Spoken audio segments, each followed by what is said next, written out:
Alright, Gurren Laggan, episode 2 recap. They fight some gunmen.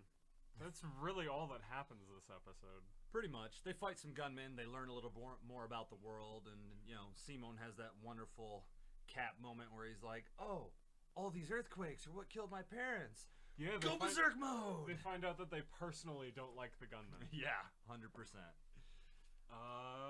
So yeah, I guess we can quickly shuffle on into what did you like?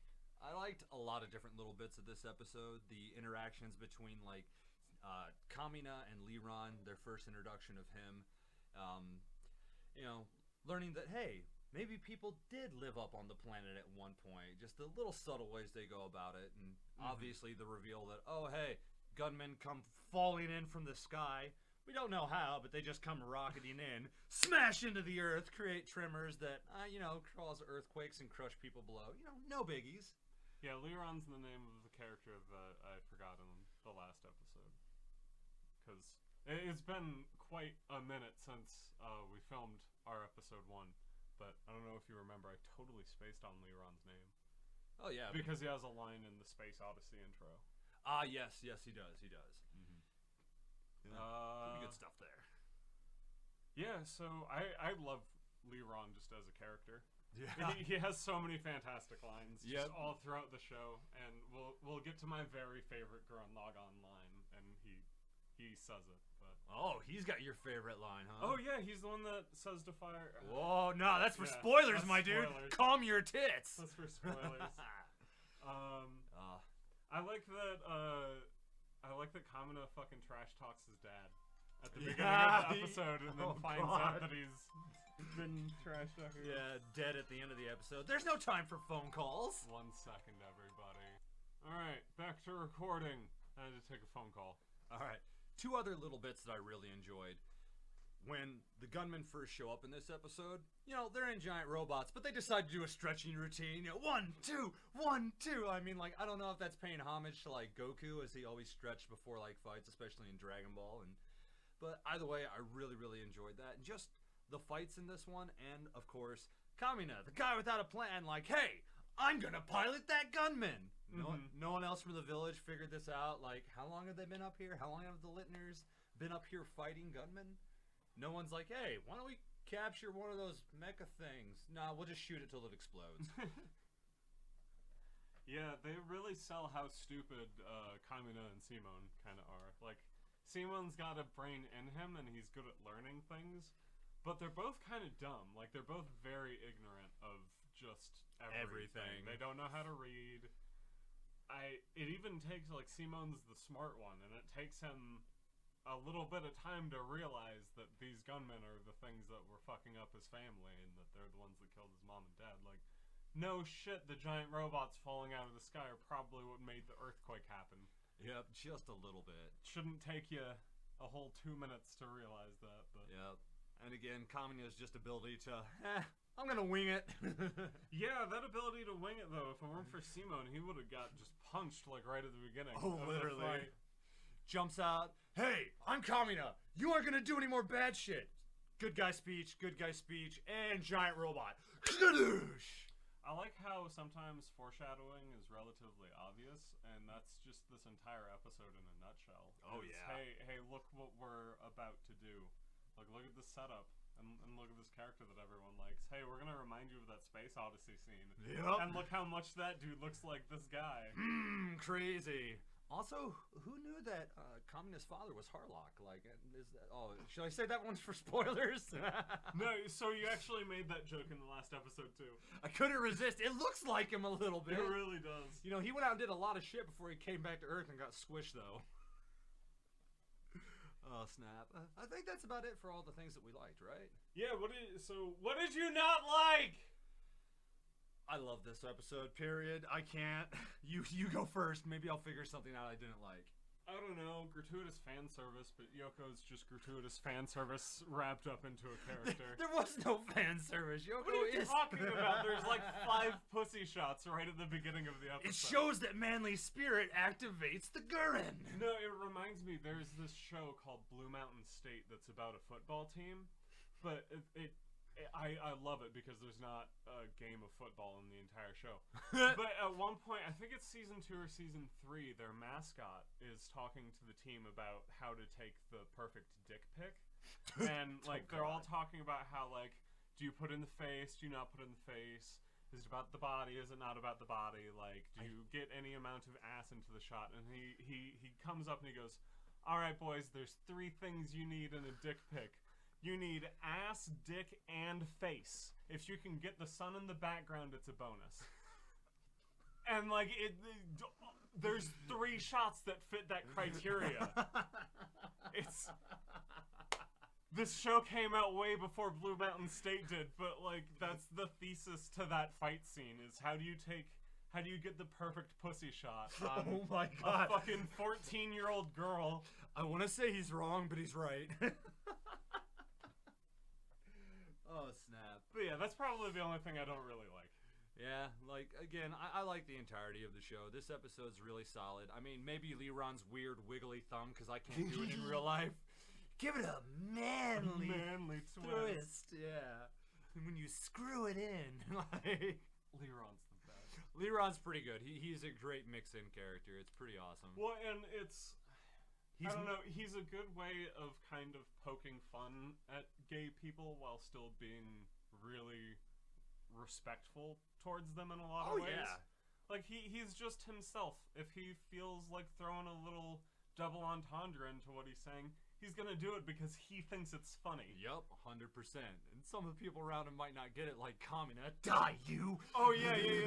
And I like how in those interactions, Kamina objectively, Kamina ends up looking kind of more like the dickhead in the interaction of, like, the second time, Leron's kind of mean because he knows the rise that he's gonna get. Yeah, but then literally. Kamina, like, he's, like, literally drawing swords and, like, I'm going to murder you if you suggest this. Like, 100%. It's like, okay, you could cool the jets a little bit, Dr. Toxic Masculinity. Oh, man. So, spoilers. What do they set up in this episode that you see more of? Obviously, he starts piloting the second mech, and now both Gurren and Laggan are in the show called Gurren Laggan. Yeah. So there's a little bit that this episode relates to. A little bit. And again, Kamina referencing, hey, like, our journey will not end until we reach the stars! Like, Yoko's just like, what the fuck are you talking about? And then the whole, like, when he's gonna steal, like, you know, I'm gonna steal that mecha. Like, I don't know where he gets his confidence from. Like, they set up a handful of little tidbits with this, and, you know, you'll see them later on, obviously, like, when the, the black siblings come in, and then, oh, God, I'm brain farting on his name. The brother of the black siblings. Oh, Kai it's another K name. Yeah, it's a K name. Oh, that's annoying me right now. Damn it. But, you know, when he gets Banana Man, like... Yeah, Banana Man shows up, like, episode 4, because next episode's Rossio, right? No, episode 3 is when, Viral? Oh, Viral shows up before Rossio? Viral's episode 3. Episode 4, because that's the one I'll throw some dislike at. Episode 4 is the episode that I have beef with. I can't wait for that episode. Yeah, episode 4 is, like, the only episode where I'm like, I don't love it. You tried to convince me to skip that episode the first time I did, watched this but it also, it sets the tone for, like, hey, you guys grew up in a great village. You could have grown up in this, and this is what villages are like. You know, this is what other people have to live like. You guys had power, you had electricity, you had fucking meat. You had food. Yeah, like, we had little fish bones. You guys want some fish bones? They look really tasty. That episode has the best payoff in the late season, though. Late into season 2, that particular episode has just the best payoff. Like, when you get to talk to the priest again, and it's like, hey, yeah, history makes butchers out of every single one of us. Like, 100%. No matter what your moral standing is, you're going to be remembered as a monster. So do what you think is right, no matter how people are going to view it afterwards. Yeah, literally, and that whole breakdown of Rossio, like, is Rossio a douchebag? Is he not a douchebag? He's only doing the thing that he thought was best, and even though it was tearing him up inside. Yeah, he's literally trying to be the world police, and obviously that's going to eat at any one person. Yep, truly. Honestly, that's the only good thing from like Ruby season 6 and 7 is the Tin Man dude goes fucking insane because he wants to be the world's police. Oh, I have not even got that far with that. Oh, it's the only good parts about those particular seasons where he's in, because it does such a great job of like when people take on too much responsibility and how that will just demolish someone's soul, so that they're so busy wrapped up in, I want everyone's ethics to be my ethics, and so I'm going to exert all of this force so everyone thinks the way I do. Oh, also on a bonus, his name is Keaton. Keaton. There you go. He pilots the King Keaton. Hey, we've seen this show before, everybody. Yeah, just a couple of times maybe. I watch it at least once or twice a year, especially when I'm feeling down, because it always reminds me, hey, just believe in yourself. Mm-hmm. And believe in others. And if others don't believe in themselves, hey, get them to believe in you, because if you believe in them, the whole fucking... It works. Mm-hmm. It really, really works. So... The closing segments, is there anything you remembered other than Keaton's name that you wanted to bring up while we were talking? So the one thing I'm kind of surprised you didn't bring up in the things I like is you love quoting the "Get your hands off my precious little brother punch" and "Who the hell do you think I am?" Okay, Dick? I love that because like it was in the Japanese version. It was so good that they just straight translated it over to the English version, which made me super happy. Secondly, it's just like I love the fact that he's his own superhero. He's making his own killer moves, bro. Oh yeah. But on top of it, I have to relate back to his story. So I watched like 3 or 4 episodes of this, and I thought it was so amazing that I invited a bunch of friends over, Josh, Carlos, Tyler, to watch it together. Mm-hmm. And it was amazing because like we watched a couple of episodes. My buddy Tyler lost his shit. We had to stop after episode 3 and just play some Smash Bros. And my buddy Carlos had enough in him to be like, okay, so I know what I'm doing. He picked Captain Falcon, and the first thing he did is, "Who the hell do you think I am? Kick! Falcon kick!"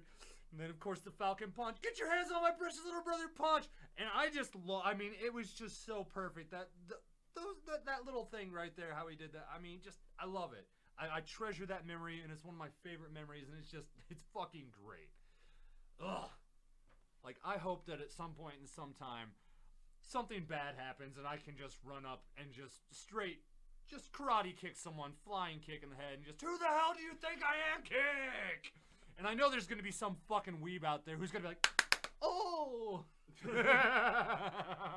kawaii!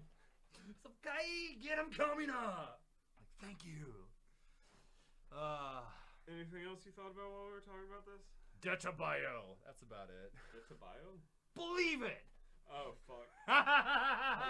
This motherfucker hates Naruto. I do. Everybody, when you hear this, you gotta like get him to watch it. You gotta put on there, "Oh, you haven't watched Naruto? You gotta watch it. You gotta watch it." And just hit Detabayo like 1,000 times. Naruto's too long.